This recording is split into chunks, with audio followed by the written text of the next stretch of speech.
আসুন একটি বট গাছ আর কুমড়ো গাছের গল্প বলি। একটি মাঠের মধ্যে একটি বট গাছ হয়। দীর্ঘ 40 বছর বট গাছ, 40 বছর বয়স হয়ে যায়। হঠাৎ একদিন বর্ষা শেষে বট গাছের নিচে কুমড়ো গাছ হয়।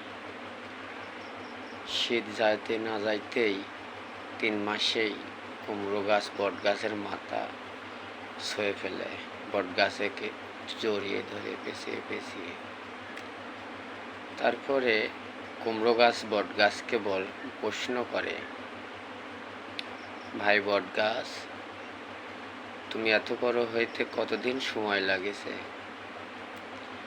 তখন বট গাছ বলে, আমার এত বড় হইতে 40 বছর সময় লাগছে। কুমড়ো গাছ বলে, হা হা হা, তোমার এত বড় হইতে 40 বছর সময় লাগছে?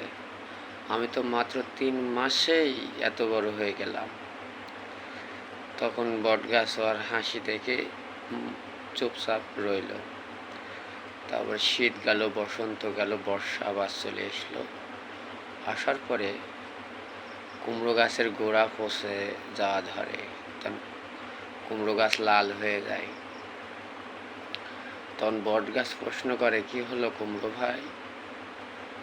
তখন বলে, আমার তো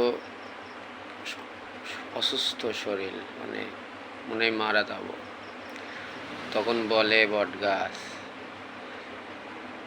আমি 40 বছর হলে এত বড় হয়েছি, 40 বছর ধরে, আল্লাহ যদি বাঁচা রাখে আরো 40 বছর থাকবো। তুমি দ্রুত বড় হয়েছ, 3 মাসে বড় হয়ে অহংকার করেছ, আবার 3 মাস পরে তুমি ধ্বংস হয়ে গেলে।